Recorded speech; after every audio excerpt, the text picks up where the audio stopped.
सन 2024 मध्ये आरोपी देवानंद हाताकडे यांनी त्यांच्या गर्भवती पत्नीला बेदम मारहाण केली होती। या मारहाणीनंतर 2 दिवसांनी संबंधित महिलेचा मृत्यू झाला होता।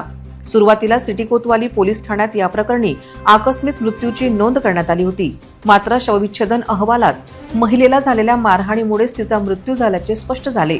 मृत महिला गर्भवती असतानाही तिला अमानुष मारहाण करण्यात आल्याचे समोर आल्यानंतर हे प्रकरण न्यायालयात पोहोचले। न्यायालयाने या प्रकरणाची गंभीर दखल घेत अकोला पोलिसांना संबंधित कर्मचाऱ्यांविरुद्ध गुन्हा दाखल करण्याचे आदेश दिले।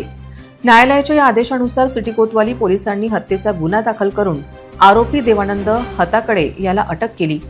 न्यायालयाने याला 4 दिवसांची पोलीस कोठडी सुनावली आहे। या प्रकरणातील इतर 2 महिला आरोपींचा शोध पोलीस घेत आहे, अशी माहिती प्राप्त झाली आहे।